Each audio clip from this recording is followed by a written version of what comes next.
All right, let's get going. Everyone take a seat. We're going to get going here with, we've got Arlan Hamilton, the founder and managing partner of Backstage Capital, author of Your First Million. She's invested, she launched a $20 million fund from scratch. Wow. 30. $30 million. Break it. It was really $30 million? Every minute, every dollar counts. Every dollar counts. $30 million fund from scratch while homeless, which is amazing. The story is actually in this book, which is a really interesting story. So please come take a seat. We've got lots of seats in the front row. These seats are free seats, and you can come take a seat here. If you'd like, grab a coffee or drink and listen up. It's going to be pretty interesting. So, all right. Thank you. And if you can hear me in the back there, just shh. You can hear me say shh. Oh, thank you. That worked. It never works. That works. All right, Arlan, thank you so much for being here. Thanks for having me here. All right, so I'm Frank. Hey, Frank. I've known you for years. I know. It's been a while, though. I mean, last time we connected and did something like this was 2018. Was that Boston? Boston. Yeah. That was a long time ago. Yeah. It feels like there was a lot that happened. It feels like a very long time ago. And you've since written 2 books? That's correct. Invested in how many more companies? Probably like... Total of 200 plus, and so probably another 120 since I saw you. Wow, I feel really like an underachiever right now. That's amazing. And also, this new book, which I'm... Why do I have this? Oh, you got 2. Yeah, so we like filming? We're filming. Oh, okay. Yeah, we're filming. I understand now. Yes, yes. We like to have lots of audio.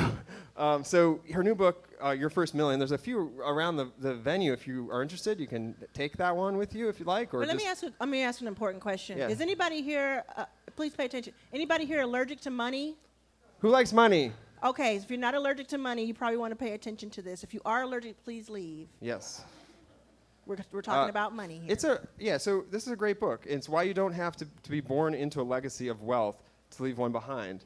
And I think, I was telling you when we first got here, when I was younger, I read the book Rich Dad, Poor Dad, right? And this book actually feels like very much in that guide, but from an entrepreneurial perspective. Would you believe I have never read that? Really? I've heard about it, of course, but I've never read it, and I'm not sure why. Maybe I should. Do you think I should? It's an older book, but it's been out forever, right? So it's a good baseline. Yeah. But I'm curious about that. Since you said check that. it out. Yeah. So I think wanted to talk a little bit more about this book and talk a little bit more about your backstory, how you got started, because I don't think everyone knows that the way that you tell in the book, you were homeless at one point. You started some companies that didn't work out, and then you were homeless, and then launched, like you had this like unbelievable drive and like relentless amount of just ability to like know that you're going to be able to do something with yourself, like and pull it out and go out and do what you want to do. So I think that's not everyone has that. I want to understand how you did that. Like that's hard. Yeah, I think everybody can relate to feeling underestimated at some point in their life, right? Yeah. Feeling like you had some sort of potential that others couldn't see, and you maybe even couldn't put a finger on what it is. Mm-hmm. But there was something just very deep in your core that you understood there's something better and bigger for me. And that's where I found myself in my early 30s about 11 or 12 years ago.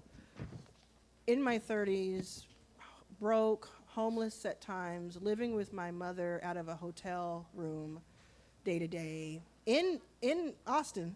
Oh, really? Yeah. Okay, Well, first we were in Houston, and then we Texas, came up to Austin because I wanted to be closer to tech. Mm-hmm. When I decided I wanted to launch a fund, and there was this. I knew that I'm not going to say the word brilliant. I knew that there was something happening with me. I knew that there was something special going on up here, because I just couldn't I couldn't relate to most people. But I also was so broke that we didn't know when we were going to eat next. And I was like, what is that? What sense does that make? And that's when I did discover a place called Silicon Valley and in a mindset of Silicon Valley. And I thought, startup founder, entrepreneur, that's what I've always been. That's why I don't have health insurance. That's why no one can really relate in my friend group to what I'm talking about. Right. And anybody else feel that way ever at any point? Yeah, like you felt like, yes. So I felt like that, and once I understood, I was like, oh, well, this is cool. Now I know what I am, where I come from, essentially, like what planet I'm from. Right. And now I can do something about it. And so that's when I set out. I said, I'm going to, I think I often talk about what I do, but to be honest, the product and the customer is universal. The idea of having the right product, the right offer at the right time for the right person, that's universal no matter what we're talking about. Right. And that's what I figured out, and parlayed that from being homeless, sleeping on the floor of an airport, sending my mother back home to sleep on a couch at her sister's, to investing in more than 200 companies and doing so in a place that was not built for me. And Mark Cuban and I have a joint venture, a several $million joint venture. I've been on the cover of Fast Company. I'm currently on the cover of Black Enterprise. I've invested in more than 30 venture funds. And those companies, and have seen thousands of companies like you have. And as you probably know, it's not just about those companies that you invest in, it's about the ones who see the work that you're doing. So it's not always about your exact customer or your exact person who you're pouring resource into. It really is about the big picture. And someone, I think she might have left, but she just walked up to me and said that a few years ago when I spoke in Austin, I changed the trajectory of her life. Wow. And then she bounced, which is cool. But we all have places to be at South by. Right. She's doing things. Yeah, yeah. She was off. She's a rocket. She's like, I got what I need, I'm out. Yeah. But it's, the thing is, in 2015, I slept in a car with my mom to attend South by, not even with a ticket, just to be around South by, in the hopes that I might find an investor who would understand what I was working on at the time. Yeah. And now I'm speaking 9 times in 3 days at South by. That's fantastic. And not the first part. The first part sounds horrible. Like it was tough. And what were you working on? You were working on a different kind of company, though, wasn't it? Yeah, it's a fund. Yeah. But I just wanted to level set there because I see that this audience, I want to make sure, usually when I say the letters DEI, or I talk about women, people of color, LGBTQ+, that's when the eyes glaze over and people kind of space out. But what I want you to hear me is that it's lucrative, that we have millions of dollars from Cuban and others, and that there's something that is underestimated going on. So I just wanted to level set there. But what I do is I have a fund called Backstage Capital. We invest in women, BIPOC, so that's people of color, LGBTQ+ founders. So any of those or all of those, like me, I'm all 3. And we invest across industries and sectors, from anything from CPG, hair products, to a new technology that helps satellites stay in space longer, from the owner. And just at South by is one of my favorite places because I get to see so many of our founders and see what they're working on and how far they've come, and it's just been a brilliant time. That's fantastic. Yeah, it has been for a while. There's like a lot of companies and you don't have to chase them around as much, so I can imagine that's helpful for you if you're being pulled to do all these different things. All right, let's switch gears here. One of the things in the book that I loved was that you're talking about being a millionaire. And how many people here want to be a millionaire or are, okay. Make your first million? Yeah. Why don't you all in the back want to be a millionaire? That's weird. They already made a million. They're like, we're already a millionaire. We're just drinking coffee. Let me ask you something. Would it hurt to have twice as much money as you have today? No. Would that hurt you? No. That one good. guy's like, yes, it actually would. I don't know about you, man. Yeah, I don't know. What is he doing? Let's He's look like, at the backstory on him. He's like, there's alcohol. So you're basically, one of the strategies, right, is you talk about it, is like 7 different streams, right? Income streams. Yeah. 7? Did I count that right? It doesn't have to be 7 income streams. I take everything literally. You said 7. We talk. I'll let you ask your question before I answer. No. So what does that look like? So many, I'm sure, including the book you talked about, talks about 7 income streams. Right. It's kind of this thing that we're told is that most millionaires have 7 income streams or more. Right. And it's something that I just learned from going from being homeless to having millions of dollars and earning millions of dollars and generating millions of dollars and raising that. that none of that really could have happened through one stream. Although I should pull back a little bit. You don't do all 7 at once, and you don't do them to start. Right. Most people, if you dissect what they do, they are obsessed about one thing for a very long time, and they build that, and they build that, and they build that, and then those new opportunities find themselves. But one of the points I was making in the book is that the pandemic showed us more than anything that we cannot be reliant on one income stream, whether that you have a great job or you have a company. Even if you've exited your company and have millions, I was around millionaires and billionaires when COVID hit, and I watched people who have exited their companies for 20, 50, $100 million freak out because it still hit them hard. So, and I know that the if you have a lot of stock, if you're in the stock market, you have a lot of that you're dependent on that. I've seen some of our LPs, our limited partners who invest in our funds, I've seen them lose half their net worth in a day. Wow. It's just, so that's why you can't be complacent. When you think of Beyonce, Oprah, LeBron, Steve Jobs, when you think of any of those people, does the word complacent come to mind? No. No. So that's why I think it's important for us, no matter where we are. If you're in this audience right now and you're on your last dime and you're struggling with that yourself, because that always happens. It's always somebody, and more than one person. Not alone, first of all. Second of all, there's very little separating you from someone in this room who easily has $1 million liquid in their bank account. Very little separating you from that. And the person who has easily $1 million or more in their bank account, you are not alone either. Because just because you have the money, it doesn't mean that you have everything that your soul needs. Right. And it's so not happiness. there's no bias in either direction, is what I'm Right. saying. And you talk about it and agree. It's a tool, right? It's a tool to basically Money, yeah. Yeah, money being the tool. Oh yeah, money is, if you're struggling with money, raising money, earning money, if you don't have a lot of money, you're worried about it, one thing that you can do today, right now, is start to change your relationship with money so that you do not have a relationship with money. I used to have, anybody can relate, let me know if you can relate to this. I used to have a deep-seated hatred for money. I used to be afraid of it. I used to lust after it. All those things. All at once. Yeah, it at various times, because it was the thing that we didn't have that made my mom cry. It was the thing we didn't have that made me go to school, and I had holes in my shoes, and people made fun of my hair, and all the things. And it was a thing that I thought, if I had money, if only we had this amount of money that I truly didn't really know what it meant, things would be perfect. So I used to have this extremely, you know how on Facebook it says it's complicated or whatever, your relationship. I used to have a very complicated relationship with money. Today, I have no relationship with money. You broke up. I didn't even break up. Oh, We okay. have no relationship. Okay. It is a tool. It is an inanimate object. It is something most of the time that's not even physical. It's numbers on a screen. It's like a distant cousin. No. Oh.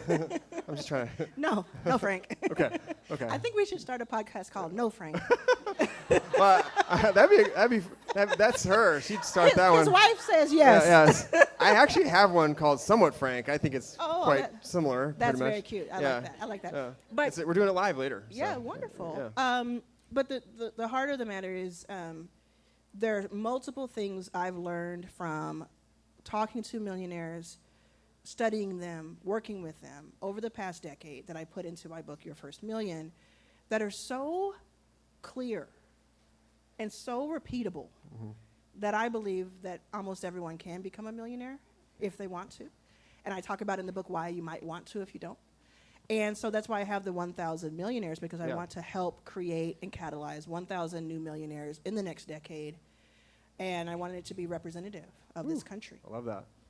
That's awesome. Hear it. That's fantastic. It's also on your shirt. That's what I mentioned. Yeah, okay. Thanks, Frank. No, Frank. All right, so let's fine. talk about that a little bit more. So how do you what does that mean? How do you want to do that? Yeah, Like, if you think about, so when I tell people that, usually there's one of two reactions. One is, wow, 1,000 millionaires? Wow, that's a lot. And then the other reaction is, why only 1,000 millionaires? And the reason it's 1,000 millionaires partially is because for every 1 billionaire, I want to see 1,000 new millionaires. Don't have a problem with billionaires just in general. Have no problem, actually. Yeah. You're going to do what you're going to do with the capital. But I don't know that any one person needs to have $1 billion, including myself. And so the 1,000 millionaires. The other piece of it is it's something I believe is attainable. And I want to track it. I don't want to just say it and let it be some sort of great, cute thing to say. I want to track it. So we will be tracking it as best as we can over the next decade. And it's through the brand of Your First Million. I have multiple podcasts. I have YouTube. If you go to yourfirstmillion.tv, that's my YouTube channel that we're really going all in on this year, working with Ali Abdal's team. And he has 5 million views, and he's just kind of productivity guy, and really looking at what he's doing and saying, I want to spread my message like that too. We have the book and others that will come out. I have an online master class, and then we have Your First Million Live, the in-person event that we're doing that's just going to be fantastic, where we will convene, and each year we will celebrate the newest millionaires who became millionaires on our watch. Wow. So, and a lot of this, like, correct me if I'm wrong, or you probably will. I will. That goes without saying. So tell me a little bit more about your basically how do people get involved? Is it free? Is it like what does that look like? Is what free? The club to join to be a million. Like, can I just be a millionaire? Like, I want to be a millionaire. Isn't that a show? I think there was a TV show, right? Who wants to be a millionaire? I do. That's a show. Yeah. I have given out hundreds and hundreds and hundreds of hours of podcast content and videos. You can go to Arlan Was Here on Instagram. You can go to my LinkedIn. Yeah. There will never be a day where you can't get something free from me, from information. Information shouldn't be See, that's what I want to get to, kept. your strategy around it. Yep. There's also a component of it of we have, you can get my masterclass for free by going to my LinkedIn and just clicking on the link in the bio. The reason I say it is because some of these folks may not have the money to pay for it right away. Oh, I understand. I talk to a lot of, I wrote my book for me 10 years ago. And me. You have a time machine? I'm putting it in the vault and it's going back to her. Yeah. She was cute, but I'm cuter. I wrote that when I was on the cover of Fast Company. I'll say it twice. Oh, so you were on the cover? Did you know that? I think we met by me saying that. I probably did. And it cost $7.99. I remember because Fast Company magazines are getting expensive. It was my favorite magazine, so I knew how much it cost, but I could rarely afford it. And so 3 years prior to being on the cover of Fast Company, I could not afford a copy of Fast Company. Right. So everything I've like it's in my book. It's kind of everywhere. I've been called a key maker, not a gatekeeper. So yes, 98% of what I do is free. Yes. But listen to me and listen to me good. There's 2% left. I am not cheap. I am valuable. We are valuable. So we are for damn sure charging for some of what we do. Yeah, absolutely. Absolutely. And I think you also give away a lot too. So I think that's it. You give first. So let's talk about that a little bit. When you get to that point where you have millions of dollars, or maybe not, maybe you're just at a point where you feel really comfortable. No, I have generated millions. I have raised millions. I generate millions every year. Right. But I poured all back into what I do. So I'm not walking around here. Well, I think the strategy, not the strategy, just the way you approach it. Like, if you're in a certain position, you want talk about how you approach it. Well, if you think about, does anybody know who Mr. Beast is? Who? Yeah. So you know how he essentially makes a bunch of money off of the last video. He pours $1 million plus into the new videos. He's on YouTube, right? He's a YouTuber, but some people don't know him, right? Yeah, right? And he pours $1 million plus into every video. He makes the money off of it. He goes broke, and then he does it again. Yeah. There's this guy named, it's going to hurt me to say his name, but I'm going to have to, Elon Musk. I've heard of him, actually. I think I may have saw his car outside. It was a Cybertruck. I have to. This is what he does. If anybody needs that as a reference, and he goes for broke essentially. He goes for broke because he knows that the The bigger play is the outcome, is the ROI, and that's what I'm doing. Okay. And I think it's funny to me that a lot of people don't quite understand that. Like, they will hold certain people up on a pedestal Right. if they look a certain way or if they come from something, and then really try to kick that pedestal out from underneath you if you don't. But if you think about it that way, I'm 43 right now. I believe that by the time I am 50, I will have generated and cultivated $1 billion worth of value. And knowing that, I feel very good about the fact that, you know, I'm close to the bone when it comes to being liquid. That's fantastic. All right, so do you get scared about that? Like the fact that maybe you won't have enough for yourself? What I know is that I'll never go back to what I was, or where I was. That'll never happen. And one reason it'll never happen is because there are literally thousands of people who would just let me sleep on their couch. A lot more couch surfing And the opportunities. second thing is, I'm a really fast typer. So if I gotta go do some data entry, Yeah. if I have to go, I was an incredible usher for movie theaters and concerts. If I have to, I know I can start over. It's like that show they do when they drop the billionaire in the middle of a town. They have to start over. I could do that. It's like Millionaire Survivor. Yeah, it's why I feel confident in writing a book called Your First Million, because I feel like I feel like I'm always starting from scratch every single day. Right. And I don't have a relationship with money. Therefore, I don't fear it or the loss of it. Not even like a third cousin? No. No, okay. No. Got it. Why do you need me to have this in my family? I don't know, because you got a shirt that says I'm 100 million, 1,000 million. It's a tool. It's millionaires. It's a thing. Okay. It's an object. Okay. But it's an important and valuable and helpful tool Yeah. that we can use, if for nothing else, to make other people's lives better. And so it's the chips that are on the table of the game that's being played. So we deserve as much of it as anybody else. Okay. We're cutting closer on time here, so we're gonna kind of start wrapping. But Yep. Not physically, but like I would like to see know you how rap, rap. Frank. Nowadays, everybody want to talk. Got something to say. Nothing comes out when they move their lips. A bunch of gibberish. I didn't say the swear part because it's my daughter's in the front row. So Oh, hi. How you doing? Yeah, she's good. she just knows none of these words. Yeah. Anyway, my question is really